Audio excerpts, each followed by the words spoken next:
On a sunny morning, I picked up a passenger from Washington State. He came to Canada to buy cheap stuff. After all, with US dollars, it's like getting everything at a 40% discount. I can't say much about that, because back when the Canadian dollar was stronger than the US dollar, we used to go there to shop too. We're all just ordinary people, doing whatever we can to survive. The guy was in his 50s, and he was super eager to talk about Trump's new moves.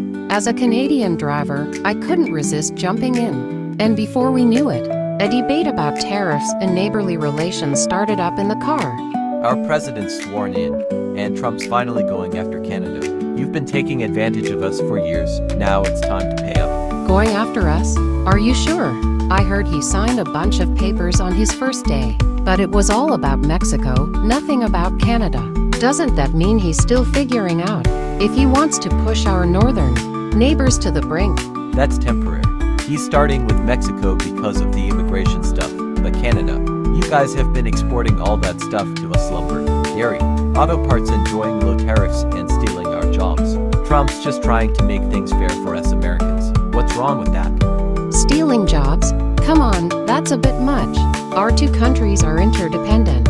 You get our resources, we buy your stuff. It's a mutually beneficial relationship.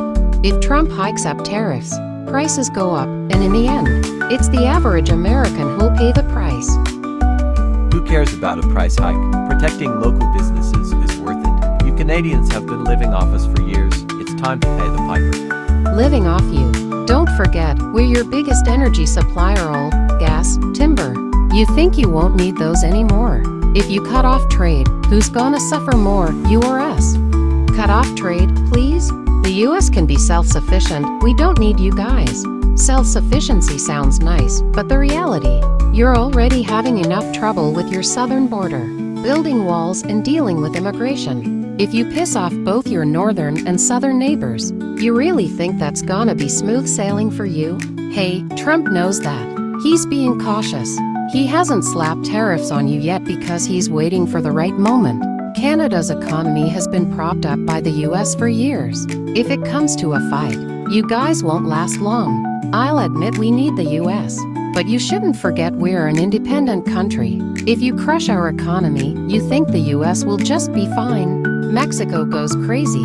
Canada goes crazy. Do you really think your development will go smoothly then? Look, everyone looks out for themselves first. That's human nature. What I'm saying is, Trump's job is to take care of America first. What's wrong with that?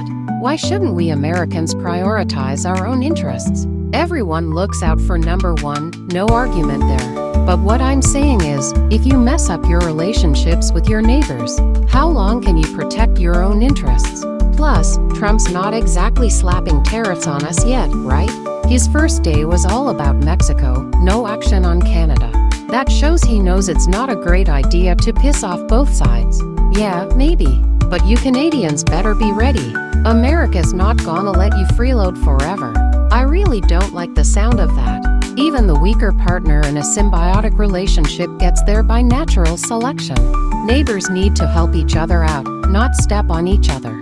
Do you really think Trump's going to follow through on his tariff threats against us? Just as things were getting tense, we reached the destination. I snapped at him, better go buy some cheap Canadian stuff while you're here. He laughed and said, hey, we can have a debate with different views. Our backsides decide our brains, right? No need to get mad, let's keep it civil.